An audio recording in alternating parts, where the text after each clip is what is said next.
Ok, buenas noches a todos. Ayer comenzamos a estudiar este asunto de marcar tiempo. Y como un breve repaso, fuimos a ver que el espíritu de profecía, Elena de White, fue acusada de que sus testimonios eran falsos porque ella hablaba de una inminente venida del Señor en 1850. ¿Y qué año? 1851.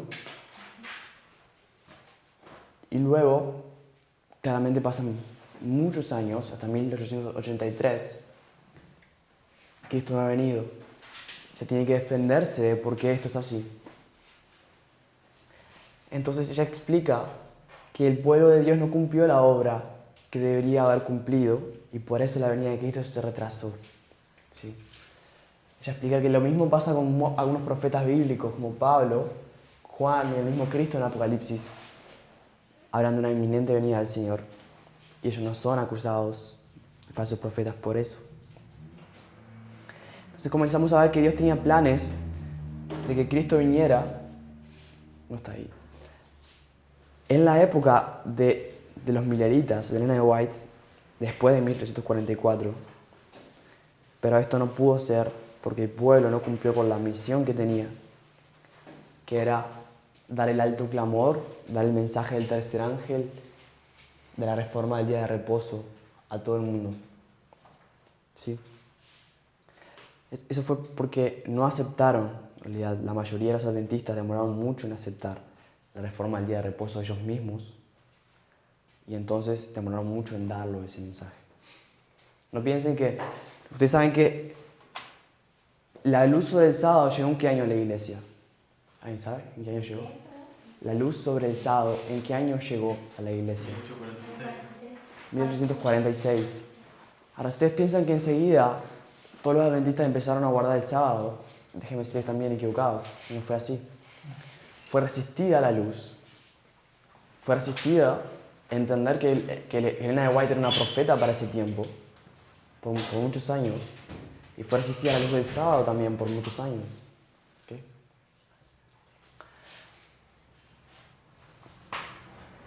Que el hecho de que llegue una luz al pueblo de Dios no significa que todos lo aceptan generalmente, como en forma general.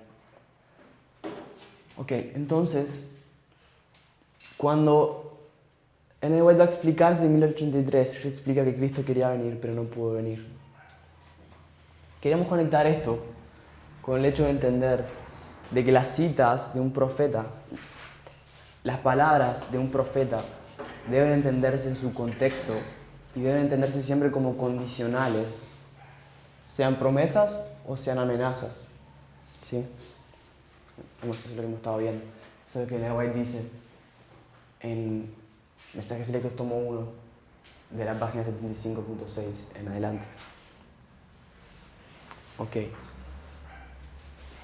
Bien. Entonces lo que hicimos posteriormente es comenzar a tratar sobre el asunto del tiempo. Porque todos nosotros sabemos como adventistas, todos los adventistas saben, aunque tal vez ni siquiera todos le leyeron las citas, pero saben porque alguien ya le dijo que Elena de White dice que no se debe, que no va a venir nunca más un mensaje de tiempo. ¿Sí? Que Dios no va a dar un mensaje de tiempo. ¿Ok? ¿Sí? Todos los adventistas saben, no porque precisamente lo hayan leído, sino simplemente porque se lo dijo alguien. Todo el mundo, todo el adventista te va a decir que si estás marcando tiempo, eso está mal, porque Elena de White dice que no se debe marcar tiempo. ¿Sí? Mensajes de tiempo, profecías de tiempo que alcancen después de 1844. ¿Okay? Ahora, quiero que vean que Elena de White también dijo que Cristo iba a venir pronto, en 1851, y eso no se cumplió. Hemos estado viendo también el sábado cómo un escrito no es una cosa tan simple como leer lo que dice y aplicarlo literalmente para nuestra historia, que hay algunas cosas que necesitamos considerar. Necesitamos considerar el contexto en el que está hablando la profeta. Necesitamos considerar, también hemos visto que las profecías, las promesas y las amenazas de Dios son condicionales. Necesitamos considerar la dispensación en la cual se está viviendo. ¿Ok?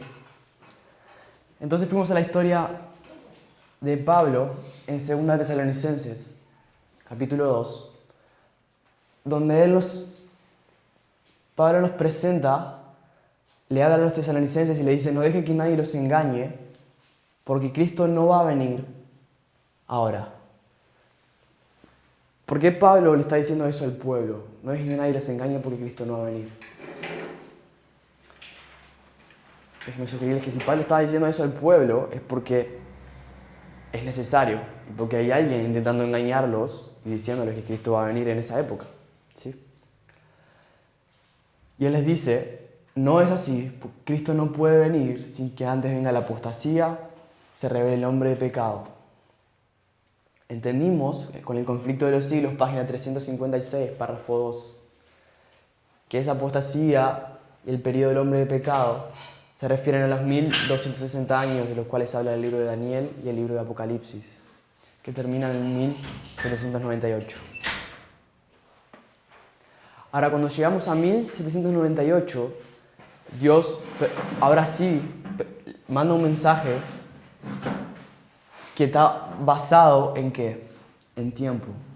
Tiene relación con la segunda venida, como Pablo habla de la segunda venida, pero como Pablo no tenía tiempo, ahora sí tiene tiempo este nuevo mensaje. Miller, un símbolo de ese mensaje, sabemos que eso se convierte en un movimiento, el movimiento millerita, ¿cierto? No solamente Miller comienza a calcular tiempo, hay otros personajes como ¿quién, por ejemplo? No. Leach, Snow, ¿ok? Para mencionar dos más. Entonces comienza a haber un mensaje de tiempo que se desarrolla en esa historia. Pero lo que habíamos considerado es que Elena de White, que sabemos que Pablo viene después de la historia de la última semana de Cristo aquí en la tierra, de esa historia que la colocamos sobre un patrón profético, y que Elena de White la compara con la historia de los mileritas, del mensaje del primer y segundo ángel, y el tercero. Por cierto, ayer mencioné solamente, ustedes pueden leer eso en Primeros Escritos, página 259.1, por ejemplo. No lo vamos a leer ahora porque es una cita que la mayoría de ustedes ya leyeron. Y cualquiera, no necesitamos tampoco explicar mucho. Cualquiera de ustedes la puede entender solamente con una lectura simple. Si comparan un párrafo con el otro, estos dos párrafos, 259.1, 260.1, van a ver que Elena de White está comparando la obra de Juan con el mensaje del primer ángel, la obra de Cristo con el mensaje del segundo ángel. ¿Sí? Se está comparando estas dos historias. Entonces lo que hicimos fue entender que existe un patrón que se repite en estas historias. Tenemos la historia de los tres ángeles, simbólicamente. Tenemos un profeta que dice que no va a haber tiempo. Tenemos luego un periodo de apostasía y oscuridad papal. Luego un profeta nuevo levantado que predica a tiempo. La historia de ese profeta es la historia millerita y es también la historia de los tres ángeles, que es en realidad el cumplimiento de la historia de los tres ángeles, primario. ¿Sí? Luego tenemos una profeta que, como Pablo, dice no va a haber un mensaje de tiempo. ¿Sí? Entonces lo que estoy proponiendo es que necesitamos que podemos encontrar el mismo patrón repetido en esta historia. Una apostasía, un periodo de oscuridad, finalmente una un nuevo profeta que va a proclamar que algunos periodos proféticos van a levantarse. Ayer un hermano vino a preguntarme, está buena la aclaración, ¿qué quiero decir yo con un profeta? No me estoy refiriendo a un profeta como Elena de White. No estoy diciendo que alguien va a tener visiones o que va a descubrir una nueva profecía que nadie la había visto antes de la Biblia. ¿Sí? Me refiero a un profeta como Miller. Un profeta que en su tiempo lo que hace es entender las verdades que están siendo desechadas en la Biblia y entender el tiempo en que está viviendo y comenzar a proclamar un mensaje al respecto de eso. ¿Sí? Ese tipo de profeta es el que esperamos encontrar aquí también. Un mensaje que interpreta la profecía y entiende el tiempo que está viviendo. Entonces proclama el mensaje que Dios da para ese tiempo. ¿Ok? Bien.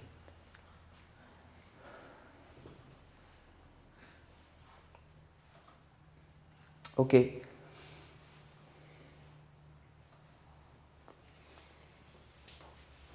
¿Ustedes saben cuál es la primera profecía que Guillermo Miller entendió de tiempo? 1520. Fue la profecía de los 1520. Okay. Lo primero... De tiempo sería, no de que le dio, pero sí. Exactamente, de tiempo me refiero. La primera profecía de tiempo que él entendió fue Levítico 26 y él hizo la aplicación a 2520 años. ¿Okay? Esa profecía que se encuentra en el diagrama aquí arriba. Bien. El entendimiento que Miller tuvo... ¿Podrías explicar por qué Sí. él entiende o cómo llegas a la deducción de que él entiende primero esa profecía? Sí, él mismo lo dice en un escrito bibliográfico. No lo tendría aquí conmigo ahora, podría buscarlo, pero es el mismo que lo dice. Cuando él está hablando de los 2300 y él dice, yo ya estaba conforme con que los 7 tiempos de Levítico 26 apuntaban a 1843. Entonces llegué a Daniel 8 y entendí que las 2300 tardes y mañanas me llevan hasta el mismo año, explica. Entonces, te muestra que antes de descubrir los 1300 ella había descubierto los 1520. La profecía que abre el tiempo para su época. ¿Okay? Esa es la frase que quiero usar. Los 1520, la profecía que abre el tiempo, es la llave del tiempo. ¿Okay? El entendimiento que él tuvo inicialmente de los 1520 es el siguiente. Él entendió que Isaías 7 se cumplió o se escribió o nos relata la historia del año 743 a.C. ¿Ok? Si vamos a Isaías 7, solamente leer un versículo, por si alguien no lo ha leído.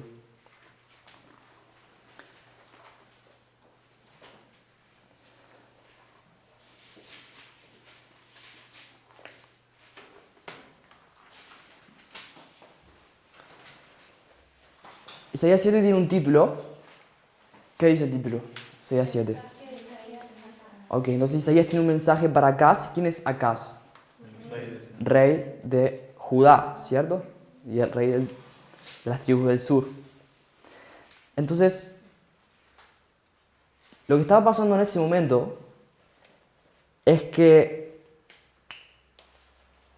Resín, rey de Siria, eso dice en el versículo 1, y Peca, rey de Israel, ¿okay? Subieron contra Jerusalén para combatirla. Entonces Acaz tiene miedo porque se unieron el rey de Siria y el rey de Israel, las tribus del norte, para combatir a Judá. ¿Sí? Bien. Entonces, en el versículo 4 y 5, Isaías le dice a Acaz lo que Dios le mandó a decirle, que no tengan miedo porque no va a pasar nada. El Señor no va a permitir que ellos destruyan a Judá. ¿Okay? En el versículo 8 Isaías le da una profecía y le dice, porque la cabeza de Siria es Damasco y la cabeza de Damasco Resín, y dentro de 65 años Efraín será quebrantado hasta dejar de ser pueblo. ¿Sí? Entonces se encuentra en el año 743 y Dios le dice, dentro de 65 años Efraín será quebrantado hasta dejar de ser pueblo. Efraín son las tribus del norte. Sí. Esos son 65 años. Creo que es 42, 742, Mati. Gracias. No sé eso mismo. Bien. Lo que le dice Dios es que dentro de 65 años, si ustedes se fijan, lo que quiere decir no es que de aquí a 65 años, se refiere en un periodo de 65 años, Efraín va a caer. De hecho, Efraín cae 19 años después. ¿Okay? 19 años después, en el año 723, antes de Cristo todo esto, es la caída de Israel con el rey, ¿quién? Oseas y la caída de Israel. ¿Okay? Con la caída de Israel, el rey Oseas, Miller entiende que comienza un periodo de ¿cuántos años? De 2520 años.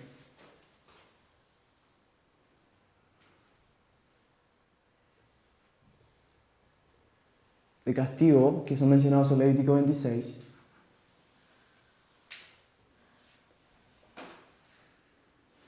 Que terminan, ¿en qué momento? En 1798. ¿Alguien quiere decir algo? Generalmente adjudicamos esta profecía a quién? A Hiram Edson. ¿Sí? Pero en realidad Miller no entendía eso. Lo que Hiram Edson hizo fue un refinamiento de esa profecía y decir que la otra... Exactamente, que la otra interpretación estaba mal también. Hiram Edson porque Miller también entiende lo siguiente. Miller entiende que no solamente Israel, las tribus del norte, fueron esparcidas durante 2520 años, sino que también ¿quién? El versículo 9 de Isaías 7, Dios le dice lo siguiente. Y la cabeza de Efraín es Samaria, la cabeza de Samaria, el hijo de Remalías. Si vosotros no creyereis, de cierto no permaneceréis. ¿Okay? Si ustedes se fijan la respuesta de Acaz, y cómo lo comenta Elena de White en Profetas y Reyes, van a ver que Acaz no creyó a lo que le estaba diciendo Isaías. Por eso, 46 años después, cuando terminan los 65 años que Dios le había dicho, es la caída de Israel. 65 años después sería. ¿Perdón? 65 años después. Porque se le dice en el 742. Exacto, 65 años después, son 46 años después de la caída de Israel. Gracias. Tenemos la caída de Judá por Manasés, el comienzo Levítico 26, el cumplimiento de Levítico 26 con Manasés. Entonces entiende que también hay, esto es en el año 677 a.C. Entonces Miller entiende que también hay un 2520 que se cumple sobre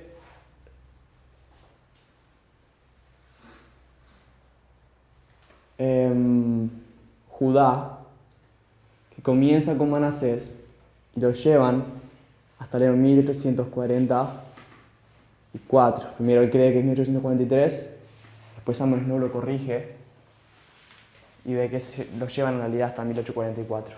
¿Sí? Bien. Ok. Entonces Miller, esa profecía de los 2520 es lo que le abre el tiempo a Guillermo Miller. él comienza a entender que hay profecías de tiempo que se están cumpliendo en su época y que le indican ciertas cosas. Ahora, esta profecía, ustedes saben que fue dejada, fue escondida, vamos a decirlo, o fue esparcida por la iglesia adventista en que se había entrado en un estado de la Odisea. ¿En qué año? 1863. Es negada esa profecía como válida cuando, unos años antes, unos años después del primer chasco, James White dice: el que niega los 7 tiempos se baja de los fundamentos, dice James White, niega los fundamentos. Unos años después, él mismo niega los 7 tiempos. Él niega los fundamentos y con eso la iglesia adventista entera también acepta eso y niega los fundamentos. En 1863 tenemos esa profecía que es rechazada, ¿sí? Tenemos una profecía rechazada.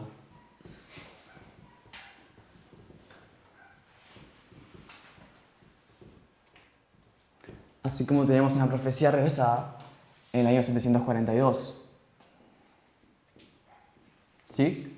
Acaz rechaza la profecía de Isaías, que era sobre qué? Era sobre el fin de Oseas, cuando comenzaba los 2520. ¿Okay? Ahora, si ustedes se dan cuenta, ¿cuántos años hay entre 1798 y 1844? No, 46. hay 46.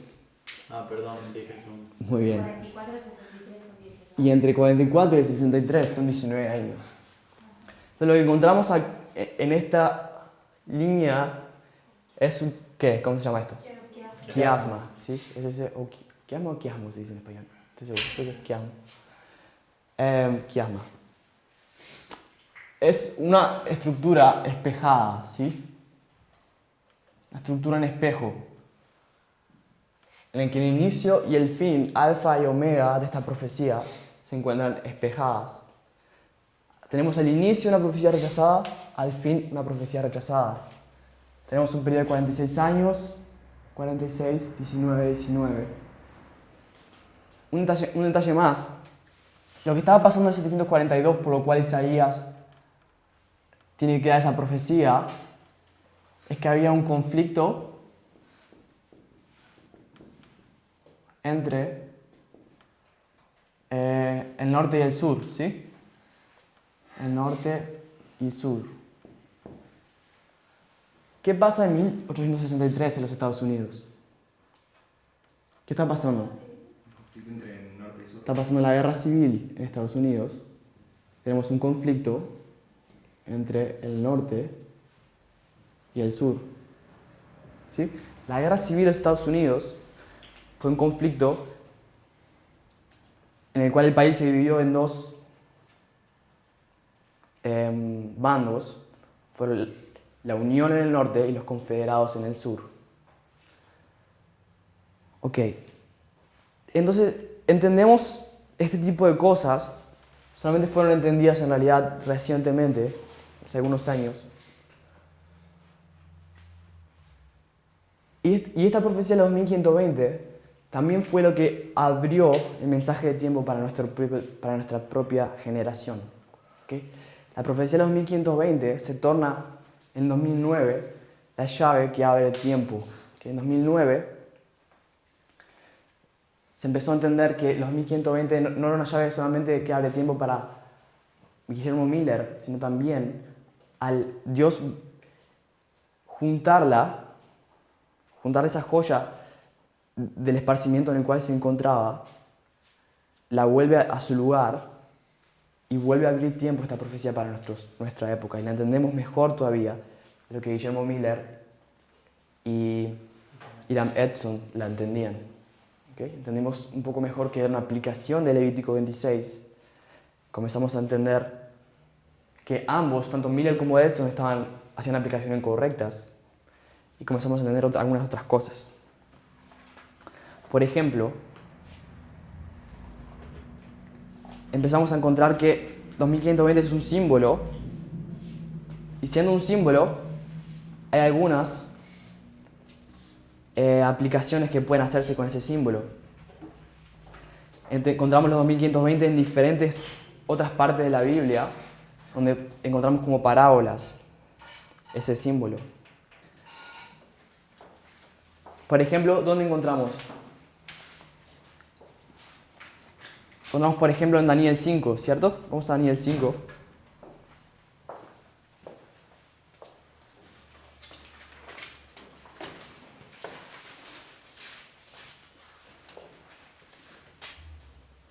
Daniel 5 es la historia de Belsasar, la historia de la caída de Babilonia, el último rey de Babilonia. Cuando estaba haciendo esta fiesta Belsasar, con los vasos del templo, una mano escribió en la pared. ¿Qué escribe esa mano? Mene, mene, tekel upharsin. Ok. Voy a borrar esto. Mina, Mina, Ciclo, Pérez. Bien. Partido. Muy bien.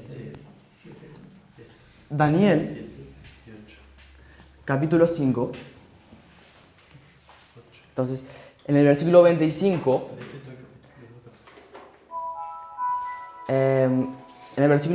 Daniel comienza a interpretar lo que significa esa escritura en la pared, ¿sí? Que es Mene.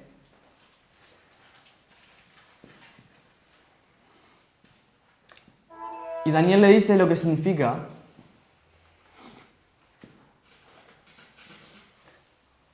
¿Por qué Daniel le tiene que decir lo que significa? Estaba escrito en otro idioma. ¿Por qué qué? ¿Por qué Daniel tiene que decirle lo que significa? Estaba escrito en otro idioma, es mi pregunta. Ellos...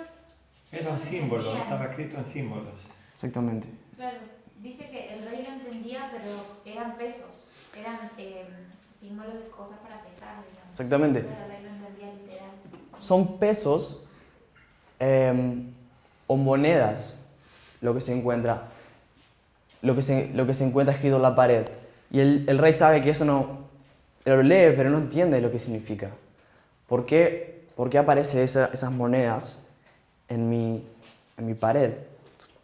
Sabiendo también todos los pecados que estaba cometiendo en ese momento. Entonces aparecen esas cifras.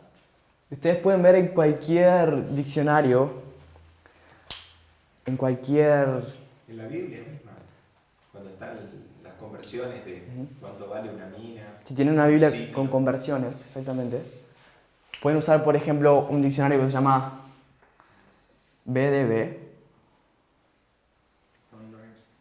Es Brown Riders Driver Breeds. Gracias. O pueden usar la Strong, si tienen Strong en español o portugués, les va a decir eso. En inglés no aparece. Por lo menos mi versión, la que tengo yo, no me aparece. Les va a decir que Mene es un peso de 50 ciclos. Entonces dice 2 veces Mene, son 2 veces 50 ciclos. Un tekel es un ciclo. Y upharsin es la mitad de un Mene. Entonces, ¿cuántos ciclos? 25. 25 ciclos. ¿Ok? Entonces entendemos que lo que Daniel ve, lo que Belsasar ve, es una suma de 25 ciclos. Mene es una mina, ¿sí? En realidad la palabra traducida al español sería una mina. ¿Sí? Y en algunas partes de las escrituras se nos habla sobre la mina y su valor. Por ejemplo, si vamos a Éxodo capítulo 13,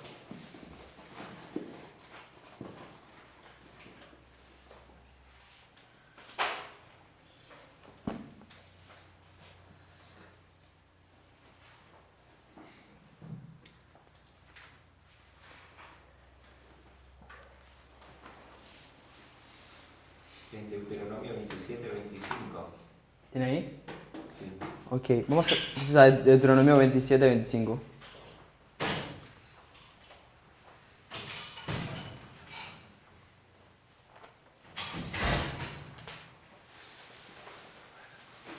¿Alguien puede leer? Deuteronomio capítulo 27, versículo 25.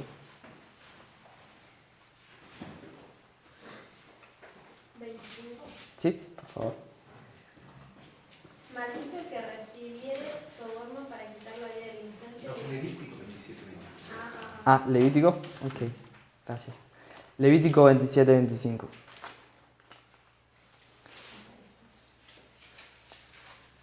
Y todo lo que valorares será conforme al siglo del santuario. El siglo tiene 20 jeras.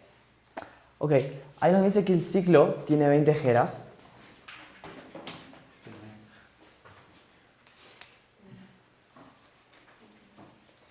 Entonces sabemos que 126 ciclos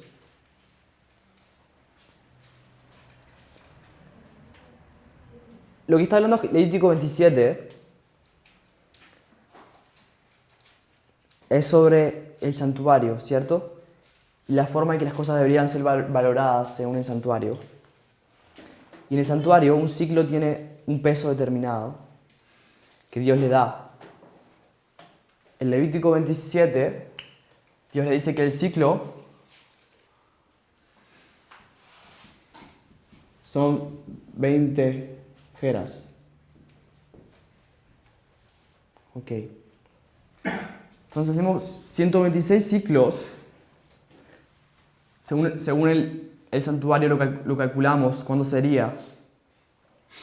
¿Serían cuántos? 126 por 20. Sí, 1500. son 2520 jeras. Ok. Si alguien va a ofrendar una oferta en el santuario de 126 ciclos, tendría que dar 2520 jeras. Ok. Ahora, si vamos a Ezequiel capítulo 45. Versículo 12. ¿Perdón? 45, 12. ¿Sí? Versículo 12. Bien. Ezequiel capítulo 45, versículo 12. Ezequiel está haciendo una profecía donde en ese contexto está hablando de un santuario. Está hablando de un santuario nuevo que no es el santuario de Israel. Ezequiel ve un templo nuevo, un santuario, que tiene otras medidas, que se encuentran otras cosas que no se encontraban en el santuario original. Es todo simbólico, claro, es profético. Y en el versículo 12 se le dice a Ezequiel, y el ciclo será de 20 jeras. ¿Okay? Lo mismo, tiene la misma información, un ciclo son 20 jeras, pero miren lo que dice ahora. 20 ciclos, 25 ciclos, 15 ciclos, o serán una mina. Ahí la Biblia nos habla de minas. ¿Y cuántos son? Si sumamos, son 20 más 25, 45, más 15, son 60. ¿Ok? Entonces te dice que 60 ciclos es una mina. Entonces tenemos otra medida. Aparte de 50 ciclos, tenemos esta otra medida de 60 ciclos, como siendo un mene o una mina. Eso nos lleva a otro cálculo. Si mene es 60, tekel todavía es 1, no cambia. Pero la mitad de un mene, que es su farsin, ¿cuántos son? 30. Nos da otro número diferente, que es 151. ¿Ok? Entonces empezamos a entender estos símbolos, a entender estos números de una forma simbólica. ¿Sí? Y empezamos a dar cuenta que tiene más de un valor también bíblicamente estos símbolos. Ok. Esto se hace significativo cuando entendemos lo que empezamos a hablar ayer. Dios quería, era el plan de Dios, volver un poco después de 1844. Era el plan de Dios que el alto clamor se diera, como ayer vimos en 1851, pero podríamos llegar a ver que en realidad desde 1850 Dios ya estaba preparando el alto clamor para que el pueblo lo dé. Cuando es publicada ese diagrama, esa tabla de 1850, el propósito de ese diagrama es predicar el mensaje del tercer ángel, como lo encontramos aquí, el santuario, los 3 ángeles, entre otras cosas, ¿sí? Además, en 1850, Ellen White comienza a escribir que se comienza a hacer evangelismo público y algunas personas de afuera, no eran adventistas, comienzan a llegar a la iglesia. Recién ahí empiezan a llegar personas que no eran adventistas a unirse al movimiento millerita o los adventistas. ¿Okay? Entonces, déjenme sugerirles que era el plan de Dios, que no era el plan de Dios que la iglesia entre en ese estado de la Odisea, de que no predique el mensaje del tercer ángel. La voluntad de Dios era que se termine acá la historia, que esto no sea un quiasma, sino que esto sea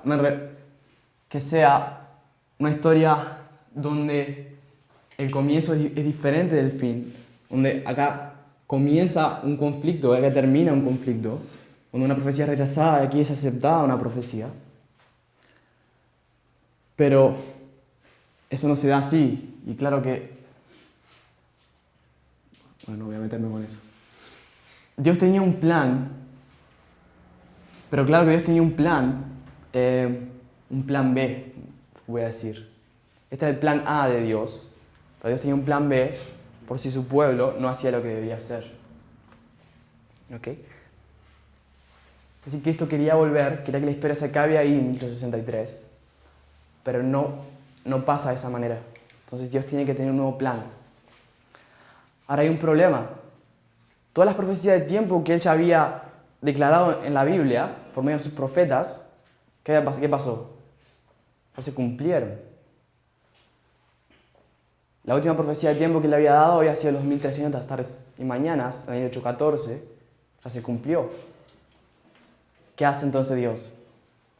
Las cambia y dice, no vale más esa, voy a extenderla un poco más. No se puede. Las profecías son hitos que no se deben mover. De hecho, la mayoría de las citas que ustedes van a encontrar donde Elena de White, todas en realidad, habla de que no debe marcarse tiempo. Ella, si se fijan en el contexto, todo lo que ella está diciendo es que no se pueden remover los eventos que ya pasaron, no se pueden remover los hitos que Dios le dio a su pueblo. No se puede remover que los 1300 terminaron en 1844, no se puede remover que los 1260 terminaron en 1798, entre otras profecías. No se pueden remover, ella explica. Y por eso que ella dice que no marque más tiempo. Ella está refiriéndose, no mueva las profecías que Dios ya les dio para tiempos más adelante, porque esas profecías se terminaron, todas se cumplieron. ¿Sí? Entonces, ¿qué va a hacer Dios si cuando todas las profecías se cumplieron y no queda ninguna otra? ¿Qué va a hacer Dios? ¿Qué mensaje Dios le va a dar a su pueblo cuando no hay más profecías de tiempo para cumplirse? Es decir, lo que Dios va a hacer es algo muy inteligente. Él va a reciclar las profecías que ya usó. ¿Sí? Va a decir, bueno, estas ya se cumplieron, pero se van a cumplir otra vez. Le va a dar una segunda aplicación, le decimos. De una forma no literal ahora, sino simbólica. Primero lo natural, después lo espiritual. Entonces ya no esperamos 1260 años, no esperamos 1520 años, esperamos 126, que es un símbolo de 2520. O 151, ¿sí? Que es un símbolo también de 2520. Ok. Entonces lo que encontramos que es cuando en 1863 esa historia no puede terminar, Dios tiene que comenzar de nuevo. que se rechaza una profecía,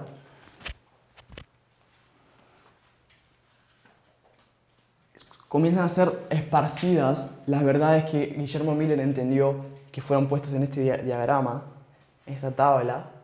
La primera verdad es esparcida, los 2520. Progresivamente van a comenzar a esparcirse otras verdades, como el continuo,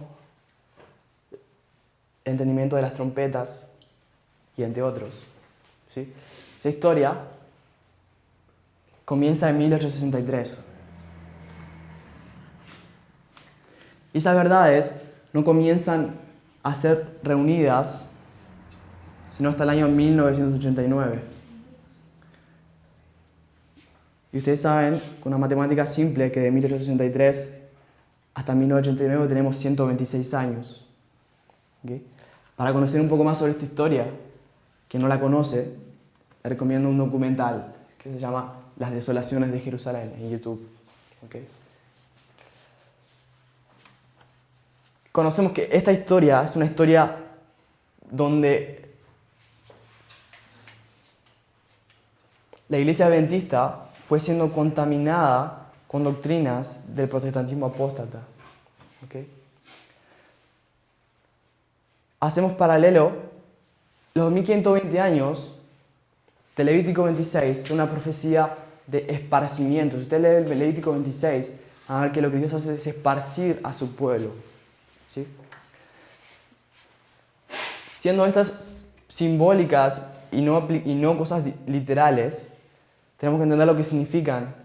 No son 2520 años ya, son 126. No es un esparcimiento de su pueblo literal, ni una persecución literal. Es algo simbólico, es un esparcimiento de las verdades que comienzan a ser esparcidas en 1863. Ahora, lo que quiero decir es que este 126 no es solamente un símbolo de 2520, también es un símbolo de que de 1260 años. ¿Ok? De los 1260 años que se encuentran en Apocalipsis 12, versículo 6. ¿Ok? Si te van a Apocalipsis 12, 6,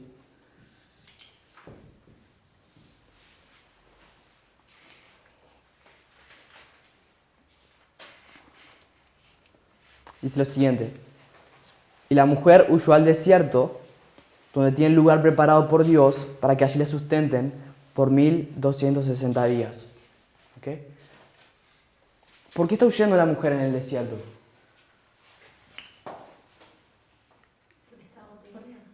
Está siendo oprimida ¿por quién? Está siendo perseguida por un dragón. Tenemos el dragón, tenemos la mujer. Ok. El dragón persigue a la mujer. ¿Quién es ese dragón en Apocalipsis 12? ¿Satanás? Como aplicación en Roma. Bien, Satanás a través de Roma, ¿cierto? La iglesia que persiguió durante 1260 años fue Roma, en su fase papal más específicamente, ¿cierto? Quien persiguió por 1260 años. Es Roma papal. ¿Quién es la mujer? La iglesia. La iglesia. El pueblo de Dios fiel. El pueblo de Dios fiel. La mujer es una iglesia. Ahora, ¿qué iglesia es? La iglesia que sale del antiguo continente y va al nuevo, ¿Qué? llevada por el desierto. ¿Protestantes? ¿Es eso que estás refiriéndose? Que es la Son ¿Sí? dependiendo del tiempo que uno le quiera aplicar, sería Tiatira o en su momento posterior sería Sardis también. Ok. Dependiendo de la etapa, porque el momento en el que vuela, digamos, y que es refugiada, si no me equivoco, ahí sería Sardis, pero originalmente sería Tiatira por los principios de 1960. Bien, concuerdo. Tiatira y Sardis son las iglesias que le llamamos protestantes, porque son las que protestan contra Roma, ¿cierto? Son las que se oponen a Roma, son la iglesia del desierto, que es el remanente de Dios, ¿cierto? Hay una iglesia que dice ser la iglesia de Dios, que persigue a otra iglesia, que es la iglesia la verdadera iglesia, la iglesia remanente. En Apocalipsis 17 tenemos a la ramera, que es una mujer que representa una iglesia.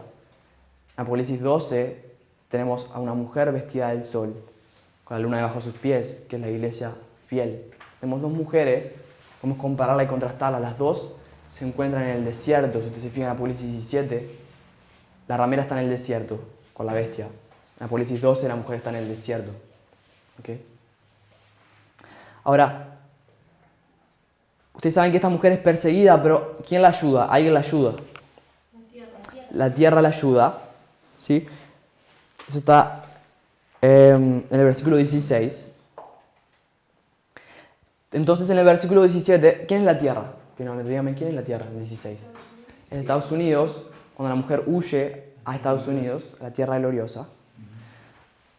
Entonces, la persecución papal ya no alcanza tampoco la persecución de los protestantes. Pero va a decir que la papal no alcanza. Y el versículo 17 entonces dice: entonces el dragón se llenó de ira contra la mujer y se fue a hacer guerra contra el resto de la descendencia de ella, los que guardan los mandamientos de Dios y tienen el testimonio de Jesucristo. Entonces la mujer huye al desierto y está a salvo, ¿cierto? No tiene más problemas. ¿Sí? ¿Pero quién tiene problemas ahora? Y El resto de la descendencia de ella. Ok. Entonces hay el resto, dice. ¿Qué es el resto? Remanente. El resto es el remanente, es lo que sobra, ¿cierto? De su descendencia. Entonces hay una mujer que ustedes me dijeron que es la iglesia protestante, ¿sí? Y hay un resto, un remanente de la iglesia protestante, a la cual también la va a perseguir el dragón. Ahora, ¿cuándo terminan los 1260 años? 798. 1798. ¿Qué pasó en esa historia? Historia milerita. Dios manda mensajes a su pueblo. ¿A quién es su pueblo en ese tiempo? Las iglesias protestantes. ¿Y qué hace la iglesia protestante? Rechaza ese mensaje y se convierte en Babilonia. Ahora la iglesia protestante no solamente rechaza el mensaje, sino que se opone al mensaje y persigue a los que lo predican. Entonces, déjeme decirle que la iglesia protestante ahora se convierte en el dragón.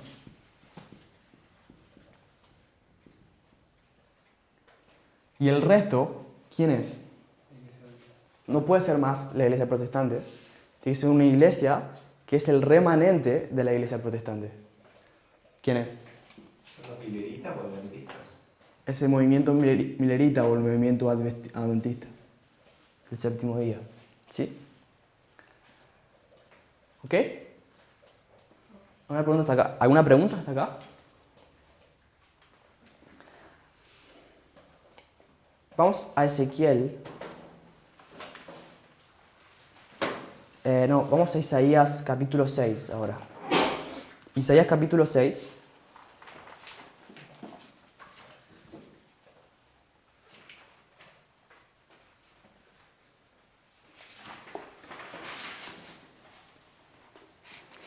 Versículo 13. ¿Quién puede leer? Y si quedare aún en ella la 10ª parte, ésta volverá a ser destruida. Pero como el roble y la encina, que al ser cortados aún queda el tronco, así será el tronco, la simiente sana. Ok. Entonces tenemos Isaías 6, ¿de qué está hablando? Si le pregunto qué está hablando un capítulo, ¿ustedes qué tienen que hacer? Miren el título, ¿sí? ¿De qué está hablando Isaías 6? De cuando Isaías es llamado. Que es el llamamiento de Isaías y la visión, ¿sí? Isaías se lo llama, y cuando se llama a un profeta, se le da un mensaje, ¿sí? Un profeta es llamado cuando se le da un mensaje para que proclame. Eso es lo que pasa cuando un profeta es llamado. Ahora, los versículos anteriores, Dios le dice: engruesa el corazón de este pueblo, dígale, escuchen y no oigan. Dicen, no oigan con sus oídos, ni entiendan con su corazón, no se conviertan. Entonces, el 11 le dice a Isaías, ¿hasta cuándo? Y le dice el Señor, hasta que las ciudades estén asoladas y sin morador, no haya hombre en las casas y la tierra esté hecha un desierto. ¿Cuándo es eso? ¿A qué se refiere el versículo 11, Dios? La destrucción de Jerusalén. La destrucción de Jerusalén, ese es el mensaje de Isaías. Dice, ¿hasta cuándo tengo que hacer esta obra, Señor? Hasta que sea destruida la ciudad, ¿sí? Hasta la destrucción de Jerusalén.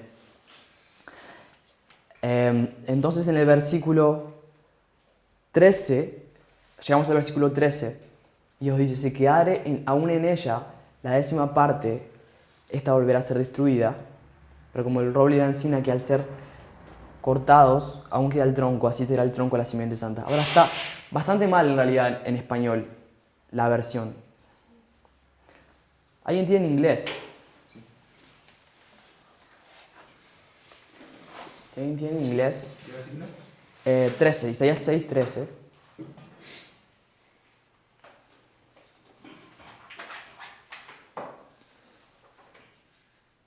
Yo no lo tengo, si... ¿Tengo que traducirlo o...? Por favor.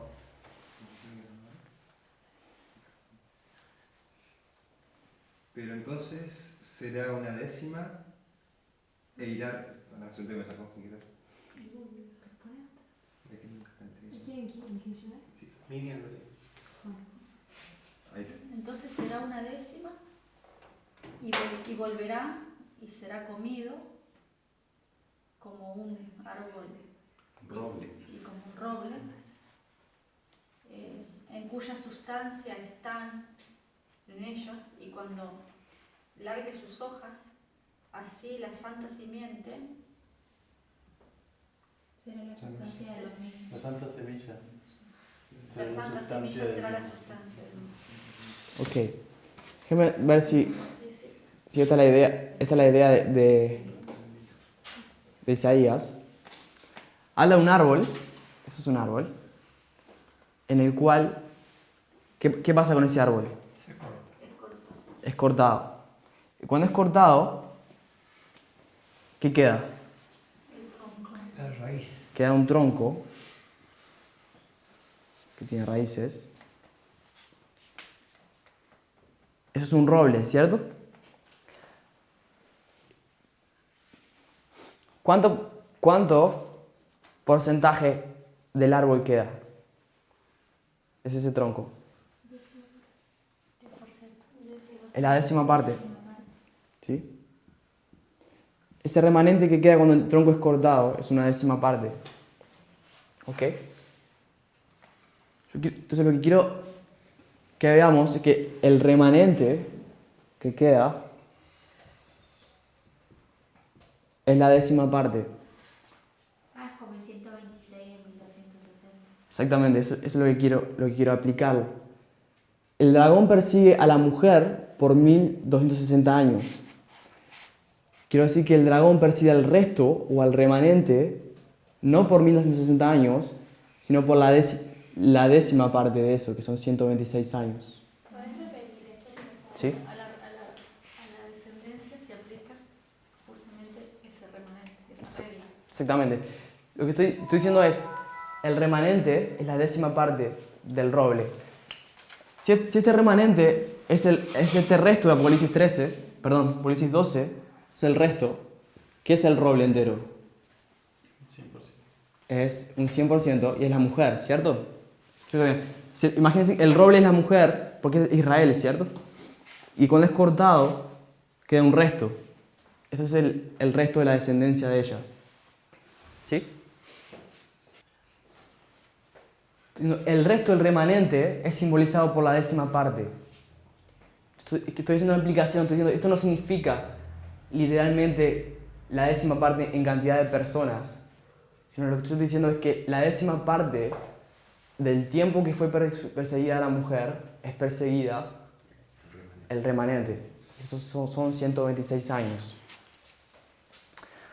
Ahora, lo que me interesa, ¿por qué me interesa ir a Apocalipsis 12 y ver esos detalles? Cuando nosotros decimos, marcamos estos 126 años, acá, no estamos diciendo que la iglesia adventista es el dragón o es Babilonia. La iglesia adventista es la mujer, o es el resto en realidad, ¿sí? Que está siendo perseguida, está siendo oprimida. No es quien oprime durante esos 126 años. ¿Quién oprime? ¿Quién persigue a la iglesia adventista? La iglesia protestante o el protestantismo apóstata. Que eso es importante. Ustedes saben que esa mujer durante 1260 años, si bien era la iglesia remanente de Dios, ¿cómo se encontraba la iglesia? En oscuridad, ¿cierto? Se encontraba en oscuridad, estaba privada de la palabra de Dios.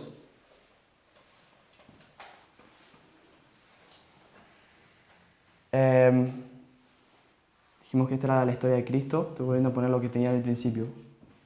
Año 34. Poner el año 27. Le había puesto -4, pero quiero poner 27. Ahora. Luego tenemos un profeta que dice que no hay tiempo, que es Pablo. No tiempo, como Ellen White dice que no hay tiempo. Luego tenemos una apostasía.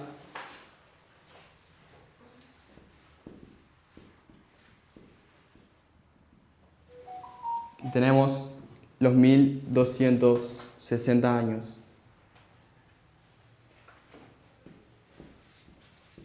¿Sí? De 538 hasta 1798. Y luego teníamos a Miller y todas esas personas que mencionamos que tienen un mensaje de tiempo. Lo que estoy diciendo es que desde 1889 en adelante necesitamos tener profetas, mensajeros de Dios con un mensaje nuevamente de tiempo. Pero ese mensaje de tiempo no está basado en las profecías que ya se cumplieron, en mover profecías antiguas, sino en la aplicación de profecías de forma simbólica, como el 126 o el 151.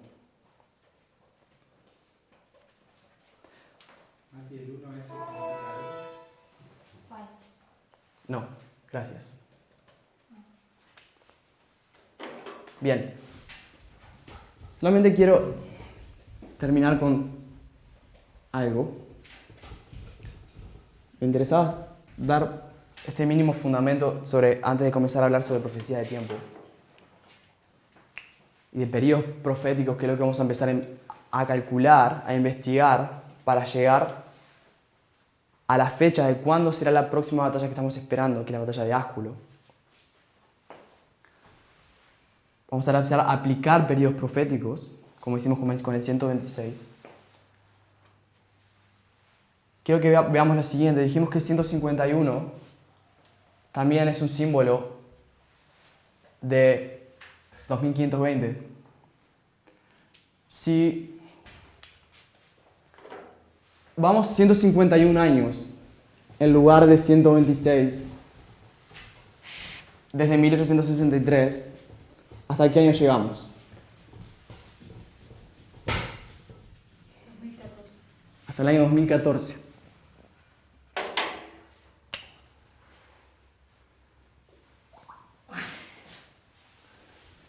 Desde 1863 vamos 126,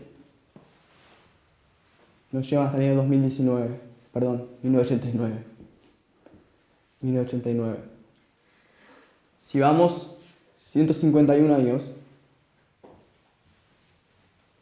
nos lleva hasta el año 2014. Ok. Ahora, el año 2014 es un año importante para nosotros. Es un año que reconocemos como un hito, como un evento en nuestra historia. Hemos estado mencionando algunas cosas en la historia, cuando hicimos la aplicación de la historia de Pirro, la Segunda Guerra Mundial. Mencionamos la invasión de Ucrania, mencionamos algunas otras cosas que pasaron ahí, que ahora no me vienen a la mente. ¿Qué más? ¿Alguien se acuerda de algo más que mencionamos en ese momento? Cambridge Analytica. Cambridge Analytica, gracias. Esos son eventos externos que vimos, que acontecieron en el 2014. Pero también hay eventos internos que son bien importantes.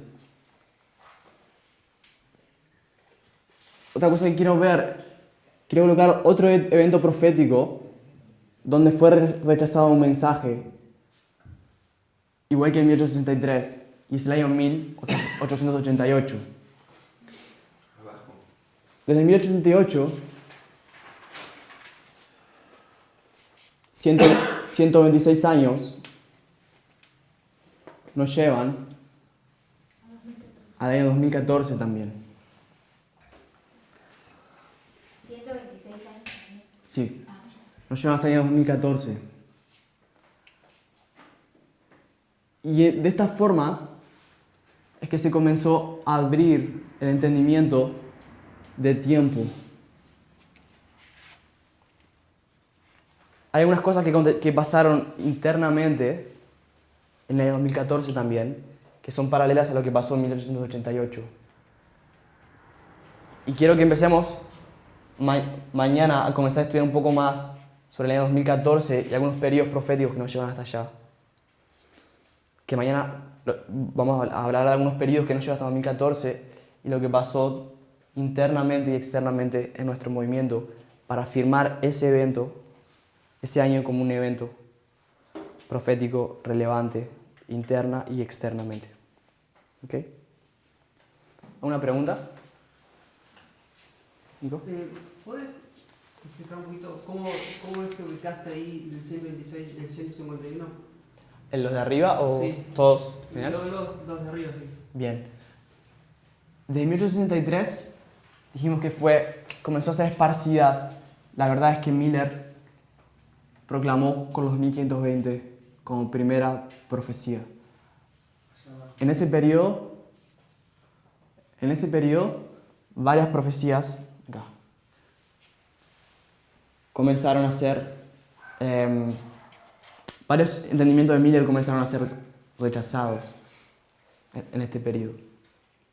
Eso estoy diciendo como un ataque de Satanás a través del protestantismo apóstata. Se introdujo oscuridad, un tiempo de no entendimiento de la palabra de Dios en la iglesia adventista, así como lo hizo con la iglesia remanente y fiel protestante en el desierto de los 1260 años. ¿Sí? Tenemos esos 126 años. Tenemos también otro evento importante profético de la iglesia adventista, donde fue rechazado verdades, que es 1888. ¿Okay? Tenemos un rechazo, lo que le conocemos como la justificación por la fe. Ellen White dice que es el mensaje del tercer ángel, en verdad.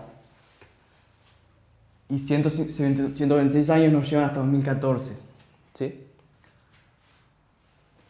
Esos dos periodos. Ahora, vimos que 151 también es un símbolo de 2520.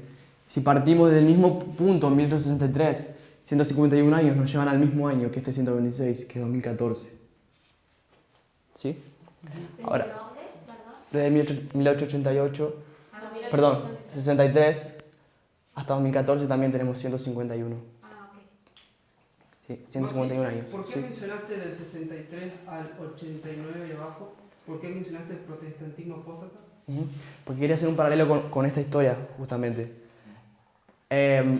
Aquí teníamos el dragón persiguiendo a la mujer en el desierto. Estoy diciendo que acá el dragón no es la iglesia adventista. Quiero aclarar que la mujer es la iglesia adventista. El dragón es el protestantismo apóstata que introduce sus doctrinas, se mete y comienza a colocar en oscuridad al adventismo. Si ustedes ven ese documental que yo les estoy diciendo de la desolación de Jerusalén, van a ver cómo la metodología del protestantismo apóstata se fue introduciendo en la iglesia adventista y es lo que impidió el entendimiento y lo que llevó al rechazamiento de algunas verdades que Miller había proclamado, como las trompetas o el continuo, esa metodología llevó a ese rechazamiento de esas verdades. ¿Sí? Lo que estoy diciendo. Es un ataque satánico por medio del protestantismo apóstata. ¿Sí? Lo que llevó a la oscuridad. Bien. Vamos a cerrar y continuar mañana explicando un poco más detalles de 2014, como dijimos. Vamos a orar.